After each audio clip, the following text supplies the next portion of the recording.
When Michael B.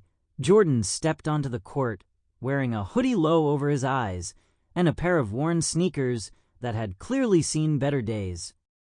There was no entourage, no cameras, no expectation, just a man who loved the game and craved the kind of unfiltered pickup basketball that grounded him. He bounced the ball once, twice, listening to the familiar rhythm echo off the surrounding walls. A few kids were scattered around, some shooting half-heartedly, others talking, but one boy in particular caught Michael's eye. He was maybe 10 or 11, rail-thin, with an oversized t-shirt hanging off his shoulders and sneakers that looked too big for his feet. The boy was off to the side, holding a ball with both hands like it was heavier than it should have been, squinting at the hoop like it was some unreachable mountaintop. He took a shot. It clanged hard off the backboard and shot straight back at him.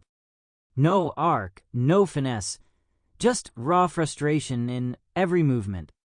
Michael paused, watching silently. The boy retrieved the ball, tried again. Missed. And again. Missed. After the fifth shot, he dropped the ball and kicked at the pavement, jaw clenched in embarrassment as the other kids nearby giggled or shook their heads. Michael walked over slowly, ball still under his arm. The boy didn't notice at first.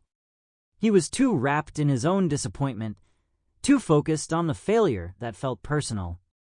Michael knelt, picked up the ball, and offered it back with a quiet, "Mind if I show you something?" The boy looked up, eyes narrowing, clearly surprised someone even noticed him.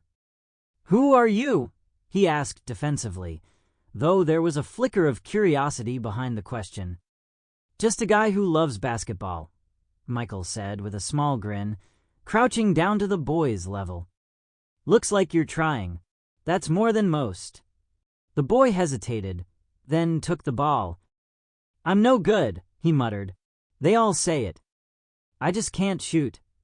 Michael nodded slowly, then stepped beside him. "You ever seen how Steph Curry shoots?" The boy blinked. "Yeah. He's amazing." "Right," Michael said. "But he didn't start that way. No one does. You want to learn." The boy glanced at the other kids, then back at Michael. "I guess." Michael took the ball gently, guided the boy's hands.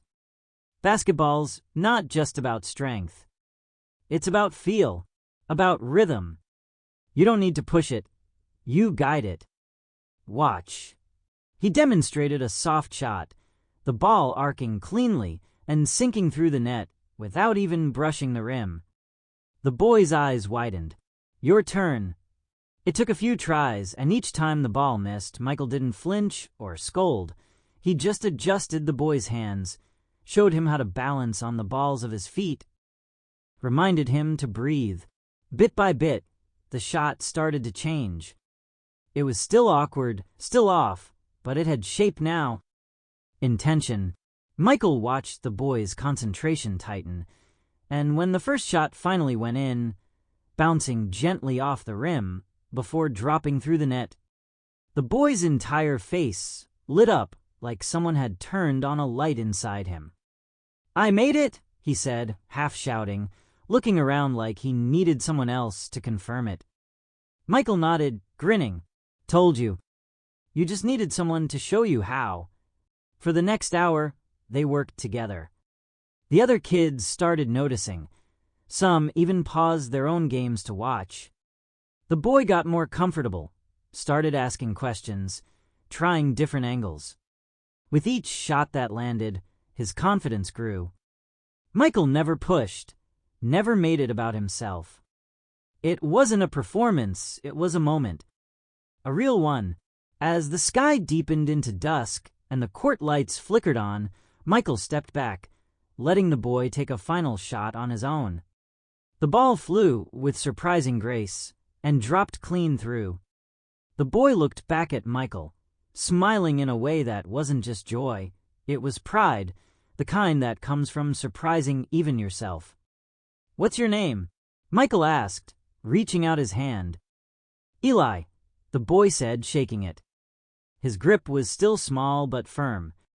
"Well, Eli," Michael said, "you've got something.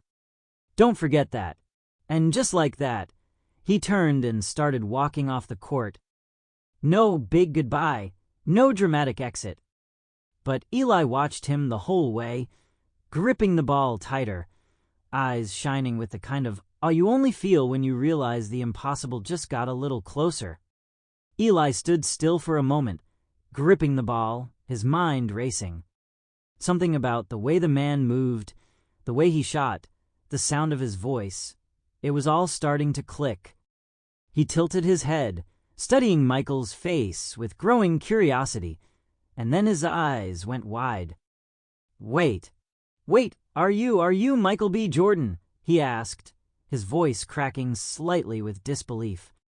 Michael paused, then smiled, raising a finger to his lips in a mock gesture of secrecy. "Keep it between us, all right?" Eli's mouth dropped open. "But what are you doing here?" "Like, here. You're supposed to be on movie sets and red carpets, and sometimes I just want to shoot hoops," Michael said with a shrug. "I grew up on courts like this. It's good for the soul." Eli couldn't stop smiling.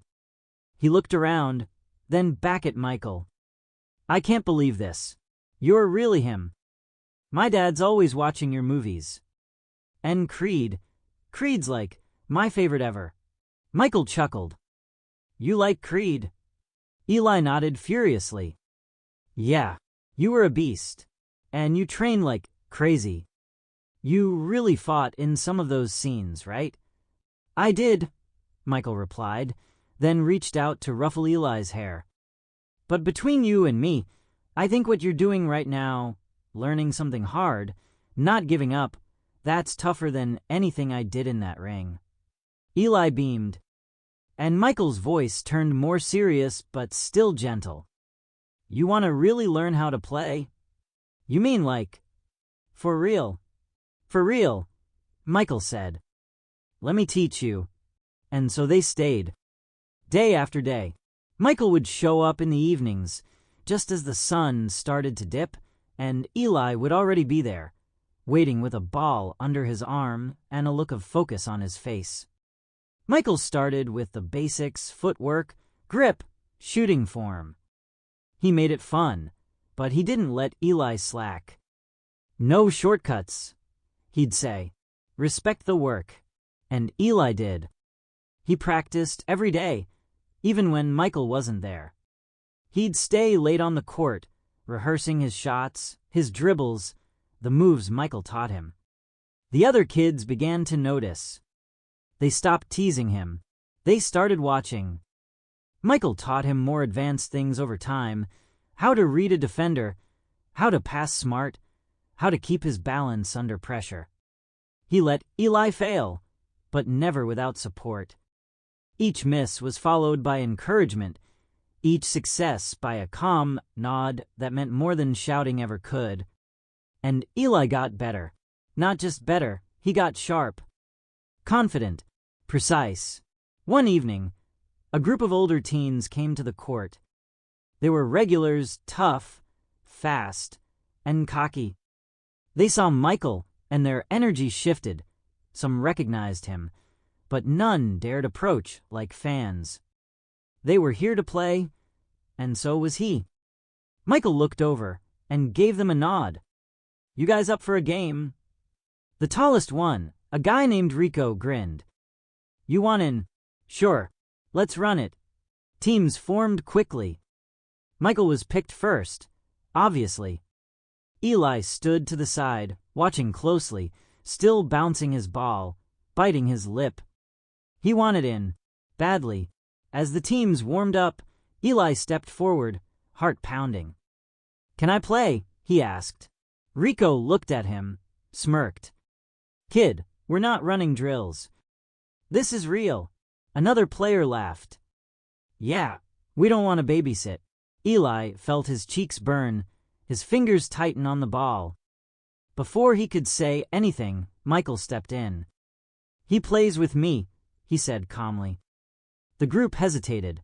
But he's just he plays with me, Michael repeated, his tone leaving no room for argument. Let's go. They started the game. Michael played cool, smooth, like the court was an extension of his body. The others were good, too, and they didn't go easy just because he was famous. Eli stayed on the sidelines for the first few minutes, watching intensely. Then Michael waved him in. "You're up," he said. Eli froze. "Now, you ready?" Michael asked. Eli swallowed, then nodded. "Yeah." He stepped onto the court. The others didn't bother guarding him at first. To them, he was still the skinny kid who couldn't shoot. That changed fast.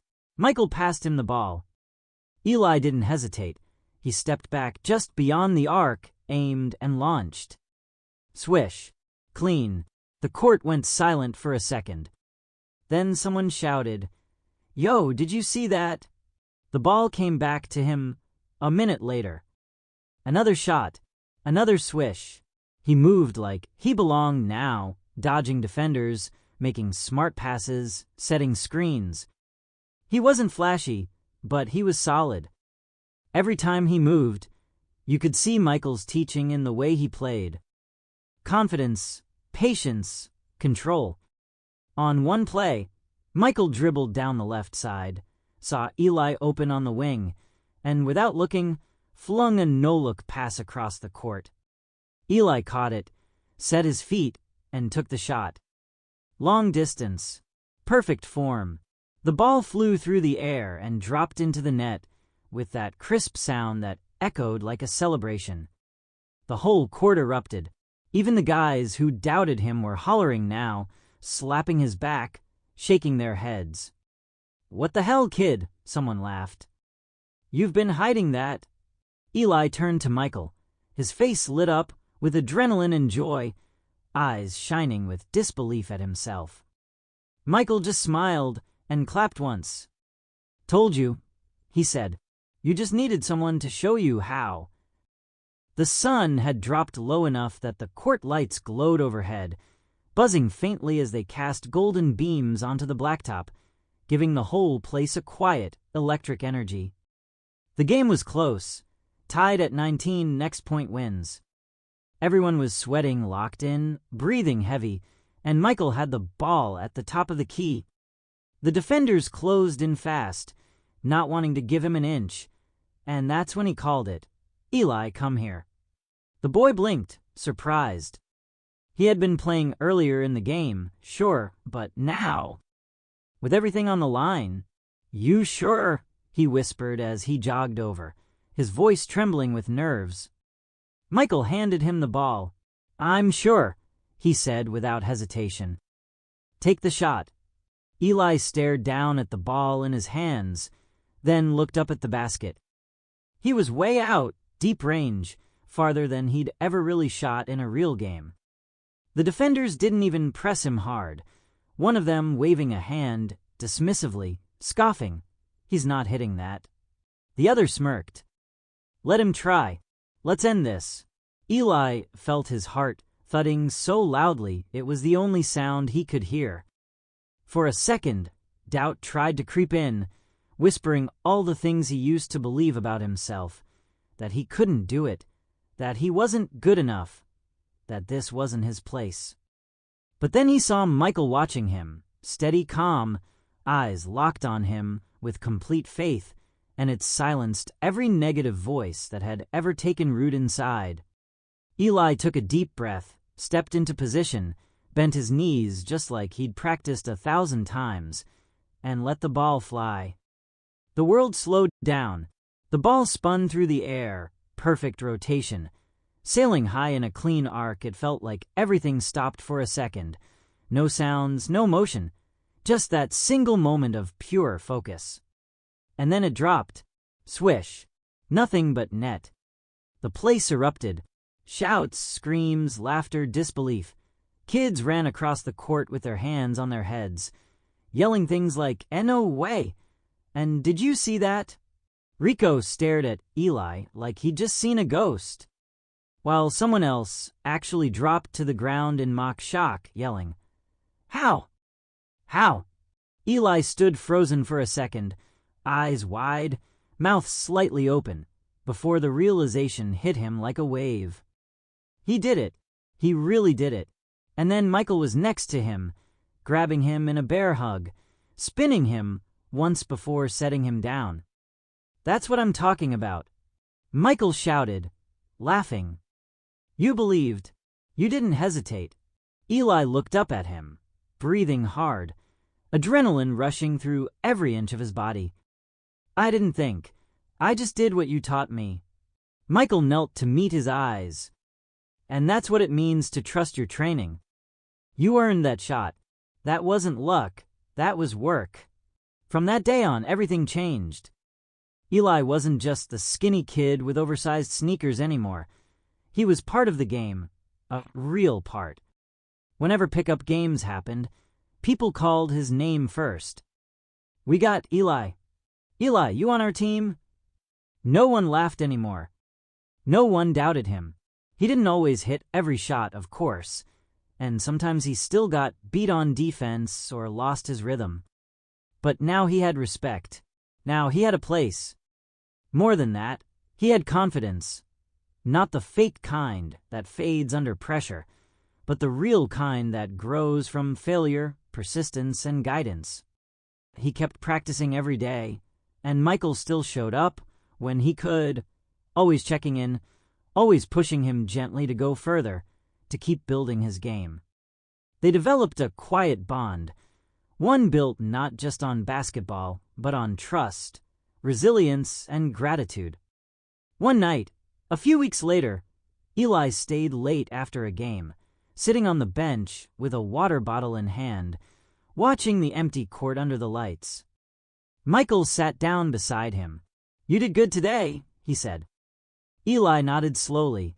"I still think about that shot," he admitted. "The one from deep. I didn't even think I could hit it." "You didn't think," Michael said. "You knew. Big difference." Eli looked at him. "Why'd you pick me that first day?" "When I was missing everything." Michael leaned back, watching the sky. "Because I saw something in you that reminded me of me. Not the way you played, but the way you kept trying, even when it sucked, even when everyone else was watching.